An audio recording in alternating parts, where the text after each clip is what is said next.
Hello, my name is Gail Cutler, and I am a co-founder and immediate past president of the Rebecca Lynn Cutler Legacy of Life Foundation, Rebecca's Dream.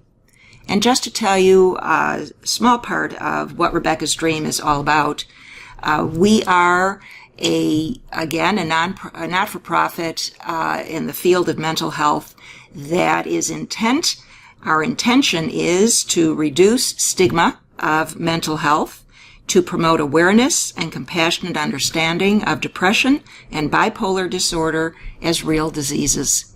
We have been in existence for 13 years, and the dream really was started by my daughter, Rebecca. Today is a very special day. We are going to have an interview with Marley Furston, who has written a phenomenal book about her journey through mental health and mental illness. And we want to begin right away so you don't keep hearing my voice, but we hear Marley. So Marley Furston, would you like to tell us about your initial journey with mental health and mental illness? I'd love to. So, as Gail said, my name is Marley Furston. I am 19 years old, and I am a sophomore at the Milwaukee Institute of Art and Design. And my journey through mental health has been a very long one that I wasn't expecting to have at any point in my life, and I don't think anyone could ever have expected it. I was at a point in the year of 2014 where a lot of bad things were happening to me. I was feeling very depressed. I sort of lost myself in a way, and I couldn't find answers because nobody in my life personally or in my family ever had any experience with mental illness. So I didn't know what was happening. I felt myself become more suicidal, and I stopped talking to my friends. I stopped going out, and I was trying to figure out what was wrong with me, and I didn't have any answers. I didn't know. My family didn't know. And we sort of fell down this spiral of trying to figure out what to do to help, what to do to save me from myself. Marley, I would like to interrupt you for one moment. As you're talking about this journey, it sounds as if your journey was very lonely, that you were very much alone. Is that the case? Was there anyone at school, at home, among your friends that you felt safe enough and confident enough to share what you were feeling? Honestly, no. I had been going to therapy for a little bit, but it wasn't anything extensive to the point where I thought maybe I have depression or maybe I have other things going on. I didn't feel like I could talk to my friends. I didn't feel like I could talk to my own parents. I felt very lost, especially in my own head, and I feel like that's what perpetuated this downward spiral until I got to the point where I was in such a negative place that I felt I needed to be hospitalized before I was in danger. What is it about the family and the friends and the school that gave you such an intense feeling that you could not go to them to share this, the most important aspect of your world and of your life? What was going on with them at the time? I think the majority of it was I didn't feel I had the proper verbiage to explain what was going on, and I felt because I couldn't explain it to anyone properly, I didn't feel anyone could understand me. And it was very difficult trying to navigate these emotions when I felt like there was no one I could talk to. And my friends, I'm not sure how much they understood, but they tried to be supportive for me. My mother tried to be supportive of me, but she had no clue what to do. And I saw my own journey as this point in this downward spiral hurting everybody around me because nobody knew what to do. It was very foreign and it was very scary for everybody else, not just myself. So they did try to help, but were unable. They did try. My mother tried to have me talk to different types of therapists, tried to put me on medication, and even that journey before I was initially diagnosed with anything was a lot of trial and error, which really hurt because a lot of it was different medications with different side effects, different therapists, and it was a lot of different elements that at the beginning of this journey seemed to not be helping and only hindering my mental state.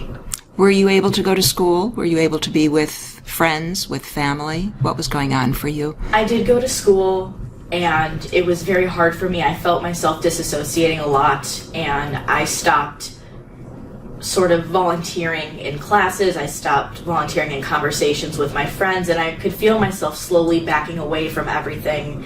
And it wasn't until I was talking to a school counselor when I was in a moment of pure emotion and I just yelled at her, "I can't do this anymore, I can't be here." And it was that moment where this counselor took a breath and said, "Okay, I think you need to be in a hospital. I think you need help so that you aren't a danger to yourself or to anyone else." And we met with the counselor, with my parents, and we decided that I would be put in a partial hospitalization program. So I would spend half days at school and half days at the hospital, and I would be able to be surrounded by people who could administer medication or other help if need be, and also by peers who were going through a similar journey as I was, maybe in different stages, maybe with different diagnoses. And it was at this point that I was properly diagnosed with depression, with general anxiety disorder, and I was misdiagnosed as bipolar. And to me, when I heard these diagnoses, that was an immediate moment of clarity that I didn't realize was incorrect, but I felt, here's an answer. This is why I am the way I am. There's an answer, there's a solution. And there was a temporary moment of closure where I felt all this time of me wondering and all these questions and me not knowing what was going on. There was an answer. There was a solution, or in my case, a multitude of solutions. So I switched up my prescriptions, I switched up my psychiatrist, and I went back and forth trying to figure out what to do. And on these medications, they did help a little bit. I went back to school full time, and I had a few months where I felt like I was in a really good place. But at the same time, self-healing is so much more than just medication, and it's so much more than just therapy. It's about wanting to get better yourself. And the way that I saw it, there were three parts of it. It was outside help, which was therapists, it was medication, it was all these other elements that I couldn't control. Then there was doctors who could tell me from a medical side what was happening, what could possibly be done. And then the third part was myself. And if I didn't want to get better, if I didn't want to help myself, I wouldn't, and I would only get worse. So for those few months in the middle of my journey, I felt like I was doing better. I felt like I was more stable. I was slowly reaching back out to my friends. I tried to build a better relationship with my parents. And for a while, things seemed to go seemingly well, and I felt like I was in a much better place. But unfortunately, as it is with mental illness, it's not very regular. Sometimes little things happen, little spark-ups that are seemingly out of nowhere or seemingly unrelated to anything. And so I had moments where out of nowhere I felt suicidal again for seemingly no reason. And this was sort of a month-long process of me realizing maybe I'm not fully better. Maybe I'm not where I thought I was. And so I tried to talk to my mother about this, and I really struggled again with the right words to explain how I was feeling or what was going on inside of my own head. And this was very scary for her to see me go through this, because nobody in my family ever had any experience with mental illness. So she was very upset. I was very upset. We didn't know what to do for a bit. As I listen to your beautifully worded and stated story, I'm very impressed with the capacity that you have deep within you to be very proactive in your own life. Some of us are capable of saying, hey, wait, something is really wrong and I need to find out what it is, and others of us don't have quite that capacity. Talk a little bit about who you are deep down inside, Marley, that gives you the courage, the incentive, and the tenacity to put one foot in front of the other and to say, this is not all right. Well, like I said, when I was going through this journey, I didn't feel like I was able to speak about anything properly, and I kept struggling to find the words. And it wasn't until I had come to a positive side of my journey where I felt I was stable again and I had a lot more things going for me in the positive direction, that I felt I was finally able to put my thoughts together in a way that made sense to myself. And then once it made sense to myself, I was able to attempt to explain it better to other people. And from my experience, I felt that once people started to hear what I had to say, even if they didn't fully understand, they tried to. And I think that was what was most important for my own healing, was for people to be able to say, I don't know what you're going through personally, but I'm willing to listen and I am willing to try to understand to the best of my ability. And I think that's a lot of what my mother was going through, because she had a moment where she was trying to deal with everything physically, and she had a moment where she said out loud, there's nothing about this in a book. There's no book that I can read to tell me what to do. And in a snarky response, I said, well, fine, I'll write one. And tell us about that. And so I did. I never thought that I would take myself seriously, but in a school project where I was allowed to write a brochure about any topic of my choosing, I chose mental health. And I created a book called It's All in Your Head, Everything You Didn't Know About Mental Illnesses in Teenagers, inspired by my own journey. So I felt I was able to take my own personal experiences, provided with statistics about a few other mental illnesses, to bring awareness, because a lot of people misunderstand and don't want to understand because it's confusing.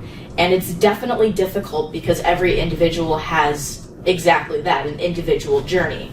But I felt from my own perspective, I felt now that I was able to explain what I had gone through or what I was trying to go through, I wanted to help other people, and if not other kids going through, other parents, to have a perspective from someone who had gone through it themselves. I wasn't a doctor, I wasn't a psychiatrist, I was someone who was extremely depressed, and I had that personal experience enough to create this book. And it wasn't until a few months after I created this book that my mother, Rachel Furston, who was the treasurer of the Rebecca's Dream Foundation, brought the book to the board and said, this is something my daughter has written. What would you like to do with it? Please read it. Please enjoy it. And that's when Rebecca's Dream took my book and said, we're going to use this in our programs. We want to use your book. We want to use your work. And I felt so proud and astounded that something that I had created with no initial purpose except for creating a project had a purpose. And at that point, it was beyond me. This project had become larger than my own journey. It became something that dozens of other people could read and experience and understand, that this is something that happens to normal people. This isn't just something that happens to people in books or in movies. This is real. Yes. And we at Rebecca's Dream are very grateful to you, Marley. I'm sitting and looking at you right now. You look quite beautiful, and holding yourself tall and straight. And your expression of who you are, where you've come from, and where you are going is phenomenal to behold.